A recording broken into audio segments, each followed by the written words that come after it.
Hey friends, welcome to the YouTube channel all about electronics. So in this question, we have been given this diode circuit and here we have been given that the diode D1 and D2 are the ideal diode. So here we have been asked to find the average voltage across these two terminals A and B. Now here the input to this circuit is the sinusoidal signal. So first of all, let us see how this diode behave during the positive half cycle. So during the positive half cycle, this terminal will be positive while this terminal will be negative. So for the positive half cycle, this diode D1 will conduct and this diode D2 will remain off. Because during the positive half cycle, the voltage at the cathode of this diode D2 will be more than the anode. Because during the positive half cycle, when this diode D1 will conduct, then there will be some voltage drop at this node, and this voltage drop will be less than the input voltage. That means the voltage at the cathode of this diode D2 will be more than the anode, and because of that, this diode D2 will remain in the off condition. So during the positive half cycle, if you see, this input voltage is directly appearing between this terminal A and this reference terminal. That means the voltage between this terminal A and the reference node is equal to input voltage. And using the voltage divider rule, we can find the voltage VAB. That means voltage VAB will be equal to 10 kilo ohm divided by 10 kilo ohm plus 20 kilo ohm times input voltage. That is equal to Vin divided by 3. So this will be the voltage across this terminal A and B during the positive half cycle. That is equal to 2 pi times sine of omega t. Similarly, now let us find the voltage across the terminal A and B during the negative half cycle.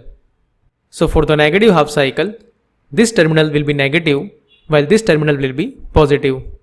So during the negative half cycle, this diode D1 will remain off and this diode D2 will conduct. Because during the negative half cycle, the voltage at the anode of this diode D1 will be less than the cathode.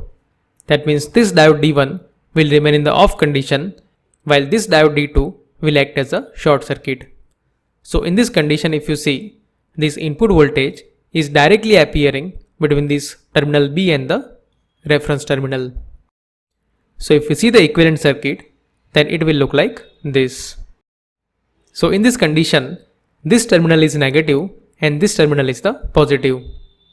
And in this condition, the voltage between this node B and the reference node is equal to input voltage. While in the second loop, the current will flow in this direction. And using the voltage divider rule, we can find this voltage VAB.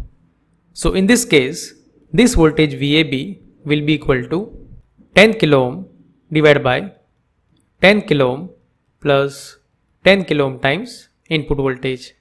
Because the voltage across these two terminals is equal to the input voltage.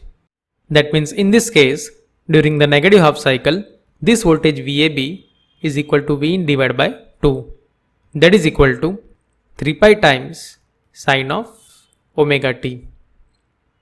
So in this way, we got the expression of the voltage VAB during the positive as well as the negative half cycle. And if we see the output waveform across this terminal A and B, then it will look like this.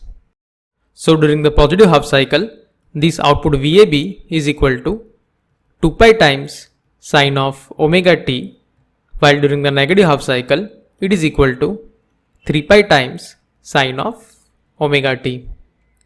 So if we see the only positive half cycles, then the output during the positive half cycle will be like this. So it is similar to the half wave rectifier output. And for the half wave rectifier, the average voltage can be given as Vm divided by pi, where Vm is the peak voltage of this input signal. So in this case, since the expression of this input waveform is equal to 2 pi sine of omega t, that means in this case, this Vm is equal to 2 pi. That means V average will be equal to 2 pi divided by pi, that is equal to 2. So this will be the average value due to the positive half cycle. Let's call it as VAB1 average. Similarly, now let us find the average value because of the negative half cycle. So during the negative half cycle, the output across the terminal A and B is equal to 3 pi times sine of omega t. That means in this case, this V average will be equal to Vm divided by pi, that is equal to 3 pi divided by pi, that is equal to 3. So this will be the average value because of the negative half cycle. Let's call it as VAB2 average. That means the overall average value across the terminal A and B will be the summation of this VAB1 and the VAB2. That means VAB average will be equal to 2 plus 3, that is equal to 5 volt. That means the average value of the voltage across this terminal A and B is equal to 5 volt.